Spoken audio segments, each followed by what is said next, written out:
Greetings of solidarity to everyone who's here with us today. Welcome to the Ecology of Power, Negotiating Defense Economics and Education Expenditure, a forum on the state of economic development and education from the historical continuum of martial law up to today's society. I am Heather Andres. And I am Cian Takasa from the Institute for Nationalist Studies.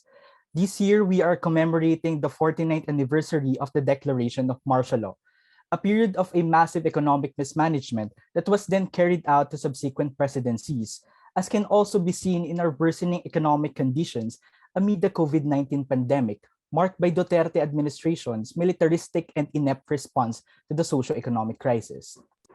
1.5 years into the lockdown, we are now experiencing the most severe economic contraction since World War II, alongside the meager assistance in basic social services, especially in health and education, the multiplicity of human rights violations, and the various threats to our sovereignty.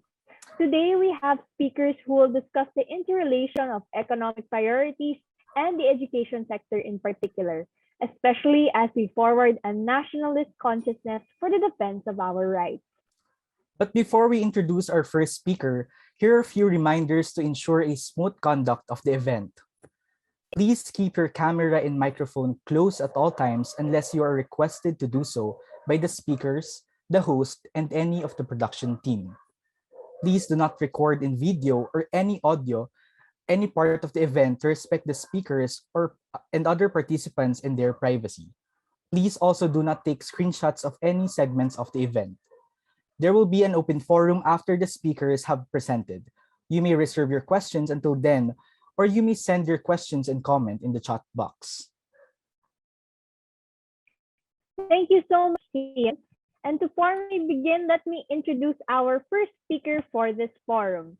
Jose Enrique Africa, or Sonny Africa, obtained his master's degree in development studies and bachelor's degree in philosophy and economics, with upper second-class honors from the London School of Economics and Political Science. He is the executive director of IBON Foundation, an independent NGO providing research, information, and education services to people's movements in the Philippines and abroad since 1978. He is also a board member of the alternative media outfit AlterMidya and the Civil Society Network Council for People's Development and Governance. Also a fellow of the Center for People Empowerment in Governance and the Center for Anti-Imperialist Studies, and an editor of the online news magazine Bulatlat. He previously worked as staff in the National Economic and Development Authority, an evaluator of NGOs with management systems advancement, legislative officer in Congress or Parliament with Bayan Muna, and as a rural community organizer. To elaborate on the Philippine economy and social crisis, defense and peace economics vis-a-vis national sovereignty, please welcome Mr. Sonny Africa.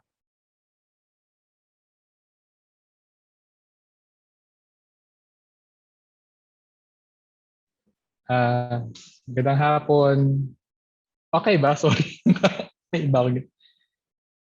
Yeah. Parinig naman po. Okay, sige. Good afternoon. So, magandang hapon din. Pwede magtanong, ilang minutes nga pala yung naka-assign para sa akin? Para ma-taste ko lang, sorry. Because I can talk forever. Mga how long po ang binibigay nyo? Okay, sige. 30 minutes. Sige po. Pwede mag-share ng screen. I think makakatulong yon. Sure po. Thank you.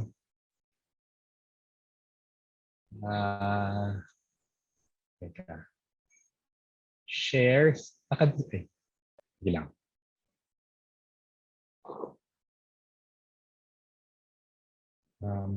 Naka-disable pa po.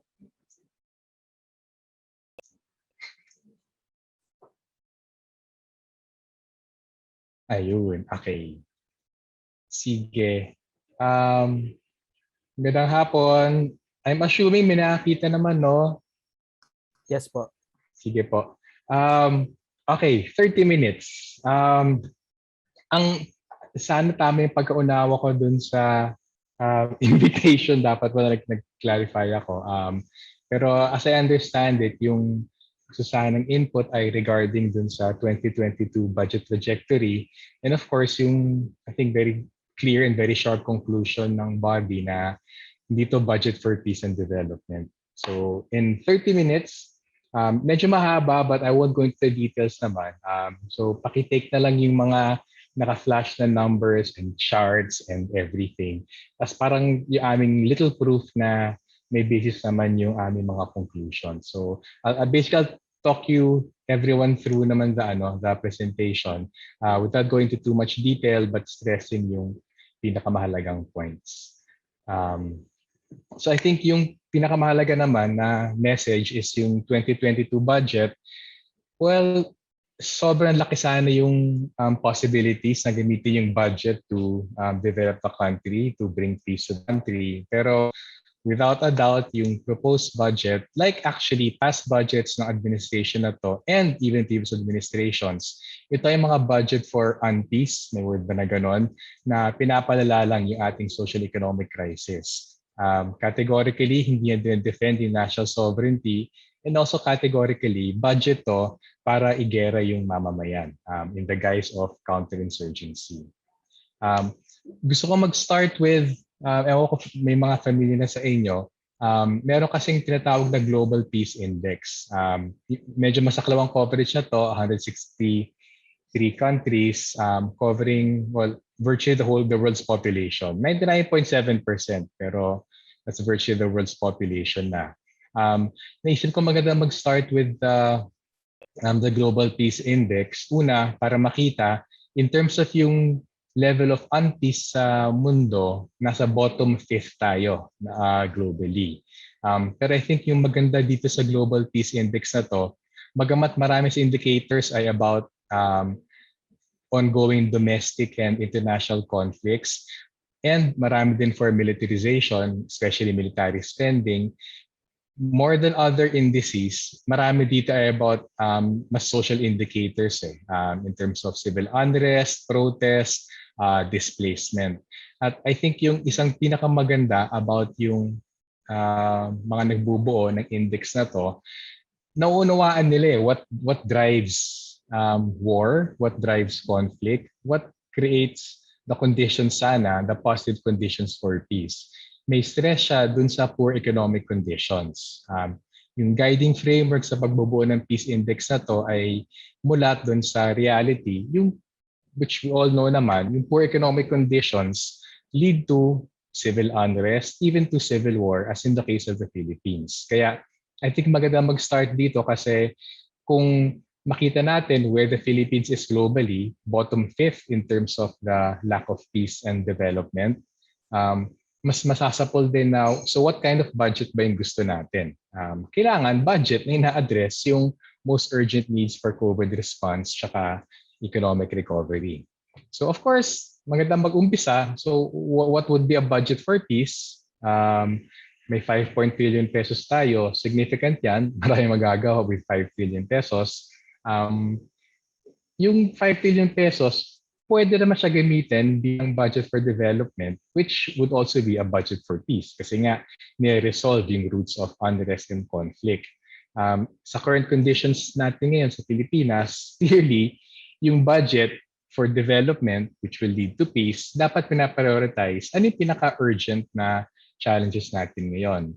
And dalawa among many challenges, syempre, yung dalawang immediate challenge ay i-contain yung pagkalat ng COVID. Hindi ka mo gamit ng lockdown at hindi sa pagbabago ng pangalan ng lockdown, pero lockdown pa rin.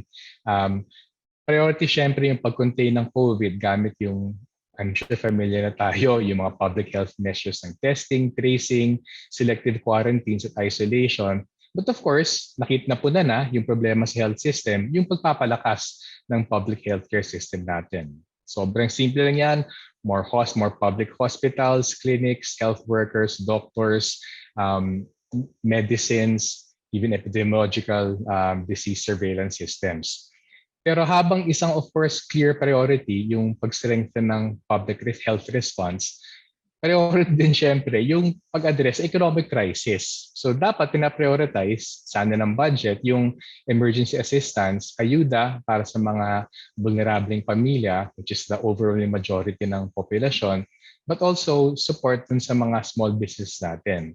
Yung ultimately, yan ang pinaka naman naglilikha ng trabaho para sa ekonomiya. So may gintanong, ganitong klaseng budget ba yung proposed 2022 budget? Hindi. At kung yun ang immediate urgent na kailangan harapin, of course, may mga long-term problems din. At I think any budget na nag-support ng mga neoliberal na policies, hindi kinikilala na winasak actually ng neoliberalismo yung ekonomiya over the last 4 decades. Not as if malakas tayo before, pero yung inimpisahan ng Marcos dictatorship, yung punersa sa mamamayan ng mga neoliberal free market policies na tinuloy-tuloy ng sumusunod na administration, a budget that supports neoliberal policies is, of course, not a budget for development. If anything, it's a budget for underdevelopment. Ang pinapakita na sa chart na to, yung pagbagsak ng pinakamahalagang production sector sa ekonomiya, yung color blue na line, summarizing manufacturing, agriculture, even construction, yung pagbagsak since the start of the neoliberal era na nag-initiate actually yung Marcos dictatorship. So, fresh na naman sa utak natin yung 49th anniversary and declaration of martial law a couple of days ago. Ang siguro maganda na namin i-add dun sa napakadami ng nasabi tungkol sa Marcos dictatorship, hindi lamang yung corruption at cronyism ang nagwasak sa ekonomiya ng Pilipinas. Malaking pinsala nun, pero ang talagang nag-cause ng mas long-term na pinsala sa ekonomiya at sa kabuhayan ng mamamayan, lasting to this day, ay yung neoliberal policies sa inimpisahan ng Marcos dictatorship. It's not as if no, solve. Something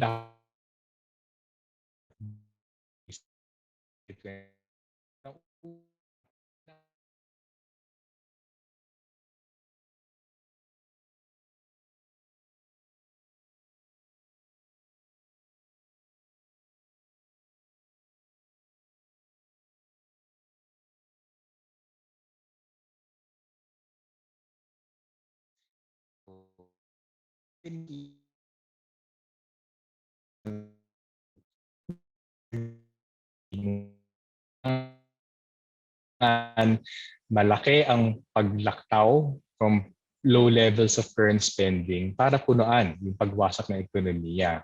So, isang important conclusion, walang stimulus kasi hindi gumagastos ng sapat yung administrasyon sa pangkalahatan na kailangan para punuan yung pagbagsak ng supply and demand. Second, na even sa ganito sa priorities,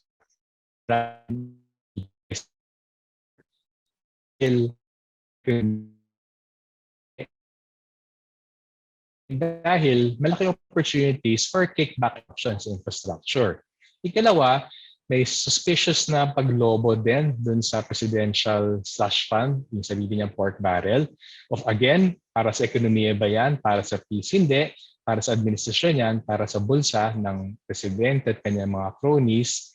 Ikatlo, at I think ito may direct relevance sa paksa ngayon, yung higit na pagpupuno sa militarismo under the guise of supposedly bringing peace because of counterinsurgency. Pero syempre, yung end result ng militarism and political repression ay gera against yung mamamayan. At huli, well not huli, kumbaga last but not least, yung kawalan ng tamang pagresponde sa pandemya in terms of yung ayuda at suporta sa mga negosyo.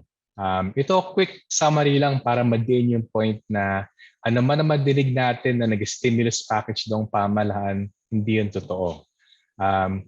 Tulad ng Marcos administration, klaseng level of disinformation at panliloko yung ginagawa ng Duterte administration. Since last year, pinagmamalaki niya, bilyon-bilyon dolyar daw inuutang niya para sa bilyon-bilyon dolyar na pagresponde sa pandemya, patumbas daw ng halos 14% na ekonomiya yung COVID response niya. Hindi yun totoo. In reality, yung COVID response ng Pilipinas ay kabilang sa pinakamahina dito sa Southeast Asia. Nakita naman yung chart na sa kanan, nakita sa isa pinakamahina compared to other ASEAN countries. At bagamat nilalagpasan natin yung Vietnam, Myanmar at Laos in terms of yung extent ng COVID response, and stimulus, yung reality, hindi kasing laki ang pagbagsak ng ekonomiya ng Vietnam, Myanmar at Laos kasi mabilis sila tumugon dun sa pagkalat ng pandemya. Sa amin, mahalaga yung chart na to. Ang pinapakita lang, ano ba yung budget increase every year since the start of the Duterte administration. Ang average since the start of the admin, more or less 14% ang increase sa government spending since 2016. Meron bang stimulus ngayon? Actually wala kasi yung spending last year, this year, tsaka next year ay below average pa. So just to stress the point, walang nagaganap na stimulus kung yung paggastos mo, yung increase ng government spending ay hindi pa umaabot na sa average sa nakaraan. If anything, pwede sabihin, pumasok pa tayo sa isang austerity budget sa panahon ng matinding pangailangan. And of course, yun na pinakamalaking pagbagsak sa ekonomiya since, well, in economic history ng Philippines since the end of the second. Yung reality, kahit sinasabi yung kulay gray na nag-i-improve yung growth natin, hindi yung totoo kasi actually on a quarter-to-quarter basis na mas tamang panukat kung bumaba ng ekonomiya since the end of the fourth quarter last year, pahina ekonomiya natin at nag-contract pa actually tayo nitong second quarter of 2021. At pinakamahina yung fiscal response natin, pinakamahina yung stimulus, pinakapalpak na pag-respond dun sa pandemya, kaya pinakamalaking pagbagsak ng ekonomiya sa buong Asia, hindi lang ASEAN, pinakamalaking pagbagsak ng ekonomiya sa buong Asia, including dito sa second quarter ng 2021. And of course, pinakamalaking bagsak sa ekonomiya, pinakamalaking paglaki sa unemployment or kawalan ng trabaho dito sa Southeast Asia. So just to stress the point, bumagsak ang ekonomiya dahil sa lockdowns kasi hindi nag-public health measures ng gobyerno. Sa pagbagsak ng ekonomiya, the government didn't care to spend para salbin ang ekonomiya, nagresulta sa walang kapantay na kawalan ng trabaho, pagbagsak ng hanapbuhay. Ngayon tayo sa kasaysayan ng bansa. Ito ay, I apologize, medyo marami ito. Ang sinasabi lang naman sa table na to ay per economic sector ng budget, per administration from the Aquino administration pa. Yung average share ng budget na binibigay sa iba't ibang mga sektor. Ang main point na gusto ma-stress dito, before the pandemic, mababang priority sa agriculture, malaking priority sa infrastructure kasi nga very rich yan. Samantalang malaki din actually yung increase sa spending under the Duterte administration. On the other hand, even before the pandemic, pabagsak ang priority dun sa social welfare, ayuda, all the other support na social protection, at even dun sa kalusugan. So in general, ang sinasabi lang natin dito, before the pandemic, ang priority sa administrasyon, infrastructure, kasi yayaman yung mga contractors niya, at actually yayaman din yung mga government officials na may real estate developments. Secondly, mataas ang priority sa military police to support nga yung pasistang character ng administrasyon, habang pabaya sa kalusugan, pabaya dun sa social welfare, pabaya sa kabuhayan. Kung may konting paglaki dun sa edukasyon, well, that's only because malaki talaga yung school system natin. Pero sapat ba siya? Well, I think matatalakay naman yan ng susunod na speaker. Kung yun ang priorities before the pandemic, infrastructure, military and police, tapos low priority to social services, of course, naobliga sila, kung tumama yung pandemya last year, may konting pagbabago doon. Yung kulay green, ibig sabihin tumaas, kulay pula ay bumaba. So panandalian, dumami naman ang ginastos nila sa kalusugan at sa ayuda, habang binawasan ang sa infrastructure at sa military at police. Pero panandalian lamang yon. Kasi after 2020, pagpasok ng 2021, and also 2022, bumalik sa dati yung administrasyon. Parang quits na as if resolved na yung pandemya. Bumalik yung priority sa infrastructure, bumalik ang priority sa military at police, habang matumal at kulang pa rin yung binibigay in terms of social services, lalo-lalo ng kalusugan at usapin ng ayuda. Tapos medyo nagulat din kami dito, kung through the years, actually since the Cory Aquino administration, actually more or less tumataas yung priority, yung share ng budget to education. Pero nagulat kami, itong 2022, nag-contract pa yan. And of course, again, tatalakayan mamaya. Ito yung ring chart na to just basically goes to show kung ihana yung budgets by department ng DPWH, Department of Transport, DNB at yung PNP, plus yung debt service, yung nakakulay sa bandang left half nito, nakita mo mas marami nakakulay kaysa pinagsamang spending sa social services, actually even suporta, agrikultura, maging sa mga negosyante. So again, just to highlight, ano ang priorities ng 2022 budget? Infrastructure, military at police at utang, mas malaking ginagastos kaysa dun sa social services and agriculture and industry. Let's say, now, tayo. Pero again, sa gawing kaliwa, yung spending on debt service, infrastructure, and the military and police. Sa bandang kanan, social services and agriculture and actually even labor. At makita din, basically naman, mas malalaki yung mga mukhang Burj Khalifa na mga bar sa kaliwa kaysa dun sa kanan. Ito, I'll go through this very quickly lang to stress the point. May problema talaga yung infrastructure obsession, administrasyon. Before, on hold, on pause noong 2020, pero bumalik since 2021 at nasa 2022.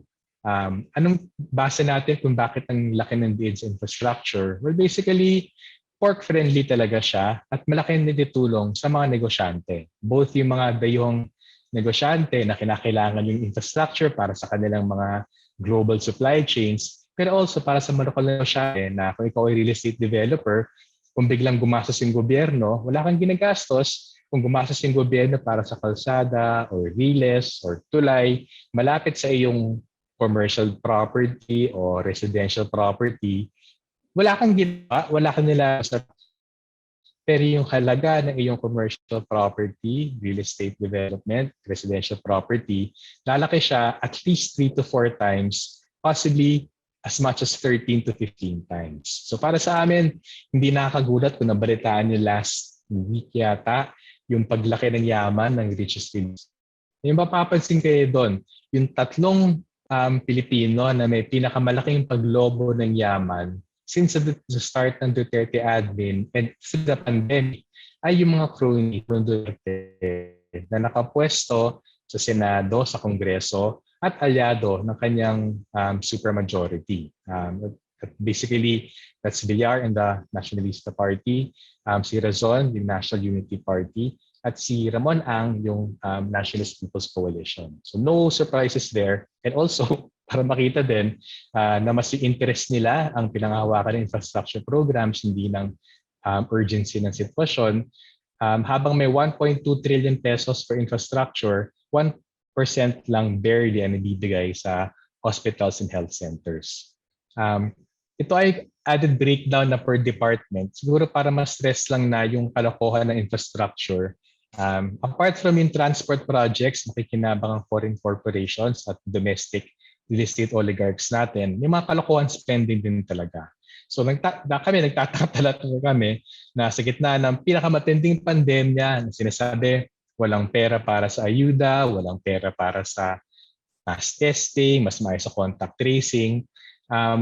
Nakita ng somehow na administrasyon magpatayo ng PMA Museum, magpaganda ng grandstand sa Fort Magsaysay, pagandahin ang Malacanang Sports Complex, mag-create ng mga condominium para sa mga officers ng PMA, pagandahin ng opisina sa Camp Aguinaldo ng ISAF, at iba pa. So ang point lang, mukhang may pera kasi kung may pera ka para sa mga kalokohan na ganyan, well, in terms of priorities, dapat may pera dun sa mas urgent na pangangailangan. Pero hindi niya ginagawa yon. And again, even sa maliit na bagay niya, nakita na ang priority ay yung narrow self-interest ng militar at police at ng presidente at ang kanyang oligarchs over yung pangangailangan para sa ospital, eskwelahan, at iba pang suporta dun sa mga negosyante natin. And just to also stress the point further na napaka-self-serving ng ating legislators. Hindi ko lang kung alam nyo, may about 3 billion na ginastos para sa bagong building ng Senado last year. Sa gitna ito ng pandemya at may 1.7 billion na ginagastos this coming 2022. Again, para sa bagong bahay ng Senado. And you think, kailangan ba yon? Well, syempre hindi. Gusto ba ng mga senador yon? Gusto nila kasi suwang-suwa na sila sa kanilang lumang opisina. Which is, again, just highlights na lang on a quantitative basis by amounts ng billions. Yung paglaki for infrastructure, especially the Department of Transport, 64 billion ang nilaki for infrastructure, 8 billion for the DND, which is more than paglaki ng budget ng Department of Health at ng DepEd, State Universities and Colleges, and Department of Agriculture. At yung latter three, kinaltasan pa actually ng budget. So ito ay yung paghanay lang. So imagine nyo na yung dinagdag na pera for infrastructure, pinakamaraming infrastructure ay DND at road and transport infrastructure, habang for hospitals, schools, housing, and agriculture, yan ang maliliit, halos di na nakakita sa kaliwa. In terms of yung, again, priorities, sinasabing walang pera, pero may pera para palaki ng port ng presidente.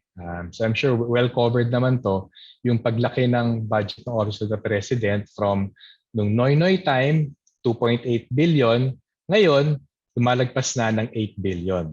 Again, in the middle of the crisis, but of course, ang tanaw syempre, yung elections in 2022, yung last 3 years ng budgets ng presidente, over 8 billion pesos, which is most times ang laki nung Aki time. Maliban doon ay may separate pa siyang tinatawag na contingent fund. Yung contingent fund ay basically slush fund na on the approval of the president, pwede gamitin para saan-saan. So from 2.5 billion no Aquino time, 13 billion na siya over the last 5 years under Duterte. Ang suma niyan, lumaki yung budget ng Office of the President, including yung paglobo sa kanyang confidential intelligence funds na barely or fake audited lamang, habang dinagdagan pa niya kasi masyadong obvious kung ilagak lahat doon, mas tago sa budget, nagdagdag pa siya ng contingent fund from 2.5 to 13 billion. Ito I'll slow down ng konti kasi mukhang may interest din about yung ginagastos for militarism sa Pilipinas. Ang pinaka naging tampok syempre na usapin ay yung sa budget ng NTF-ELCAC.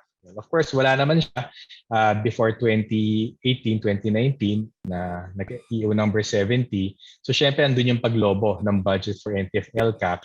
Pero actually even sa short period na yan, ang laki ng paglaki niya. From about 1 billion noong 2020, nasa 30.5 billion for 2022. So again, gagamitin din para sa tama? Well, unlikely.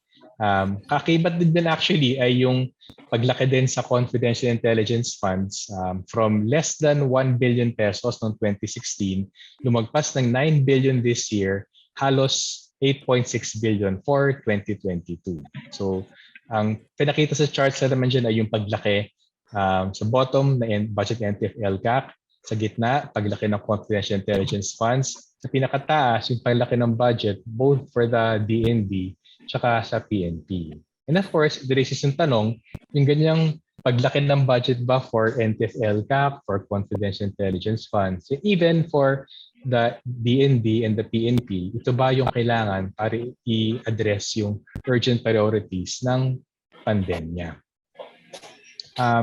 Kung i-breakdown pa in particular yung sobrang laking 222 billion peso budget ng DND for 2022, sa unang tingin, pwede sabihin nga, baka pwede na muna bigyan, ginagamit yung budget para depensahan yung territory natin sa West Philippine Sea. Well, it turns out hindi. Kung titignan yung pinagagastasan ng DND, yung pinakamalaki pa rin ay para sa counterinsurgency to fund 240 tactical battalions, 86 additional reserve battalions ng Philippine Army, and 173, konti lang, aircraft ng Philippine Air Force. At marami sa aircraft na to, hindi naman totoong pwede gamitin for patrolling the West Philippine Sea, mas gagamitin talaga siya for domestic counterinsurgency operations. So yung mga nakabilog dyan, sa kaliwa ay by agency, sa kanan by yung operational budget parameters, categories ng DND. Nakita naman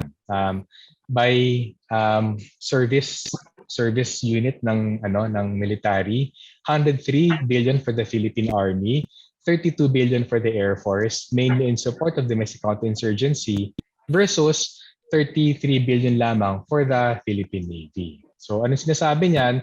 Mahigit 4 na beses ang ginagastos for counterinsurgency compared to external defense. Yung nasa kanan, hindi siya nakahati by service unit, pero makita rin naman for Land Forces Defense, 95 billion, for the Air Forces, 31 billion, versus para sa Philippine Navy, well, less than 30 billion, 29 billion lamang. So again, stressing the point, even yung DND budget, hindi siya for defending our sovereignty against China. Siguro takot sila na baka mga innocent China, laking ginagastos natin doon. Pero di hamak, 4 times more ang ginagastos for domestic counterinsurgency. Itong last, malamang sobrang familiar na sa marami sa atin dito, so I'll just use it to wrap up naman the point.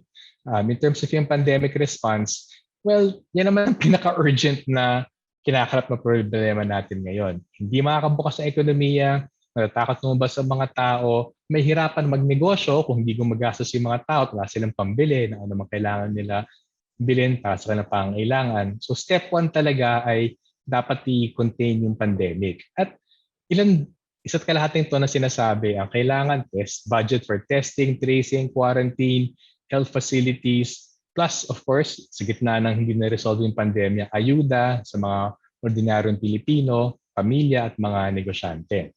Pero kung titinan yung health budget, malinaw, bagamat may konting paglaki sa health budget sa 2022, hindi naman completely kinaltasan yan, pero very suspicious. Kung pinakita ng pandemya na dapang-dapa ang health system at hindi kaya mag-cope with ganitong klaseng kalamidad, ang natural reaction dapat, di tagtagan ng budget for health na pang long term.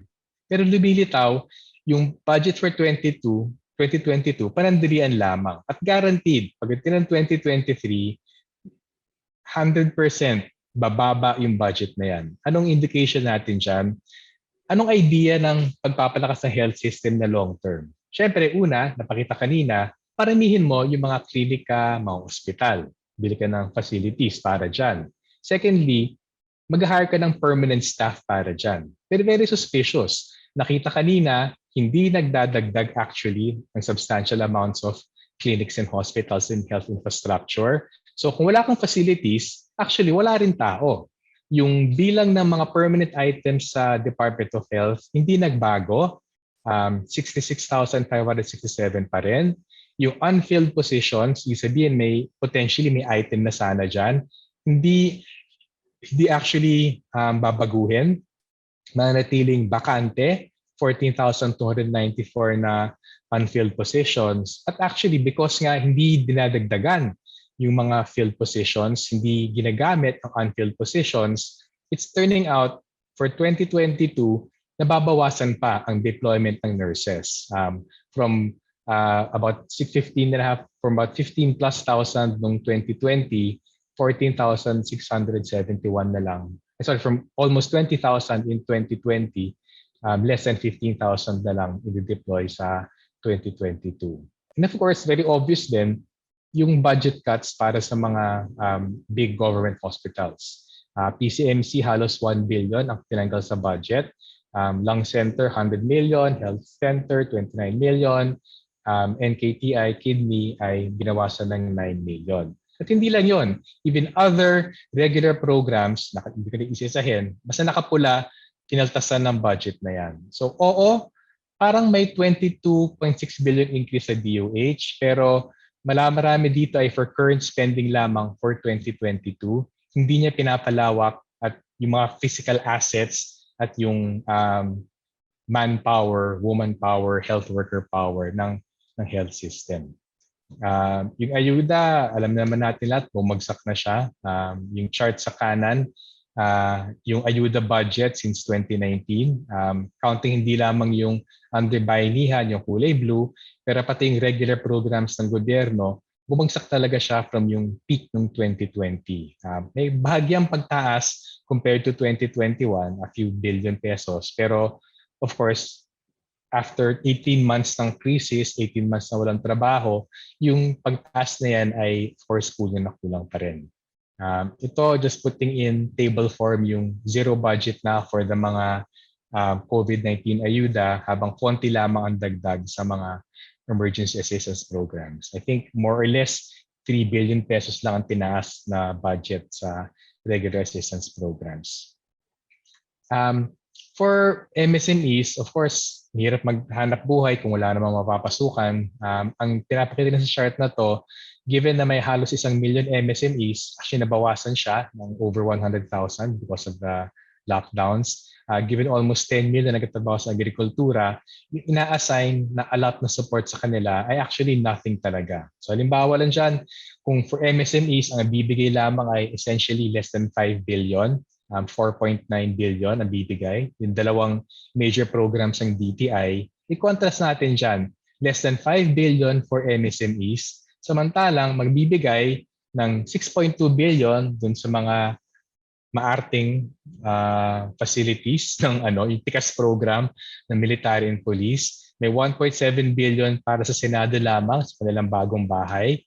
At well, for part ng military modernization, 35 billion for military machinery equipment. So clearly ang priority talaga, military, even actually yung Senado, yung kanilang bagong bahay, over yung pagsusuporta sa agrikultura. Actually, pwede ako mag-stop dyan. Yung remaining part actually ng presentation ay yung pagdidiin lang kung kanino yung priorities. Hindi ko na ipapakita kasi baka mapahaba. Siguro kailangan lang ma-stress. Kung sinasabi ng gobyerno na walang pera para sa ayuda, walang pera para sa mas malaking health system support, well, nagtataroon tayo, ba't ang laki ng tax cuts na binibigay nyo sa mga malalaking negosyante?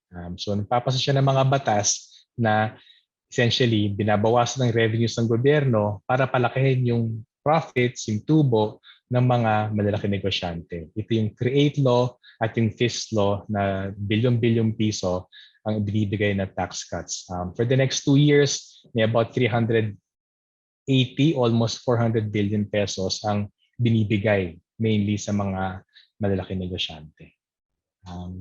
Overtime na ako, mag-stop na ako dun po. Okay lang yan. Thank you.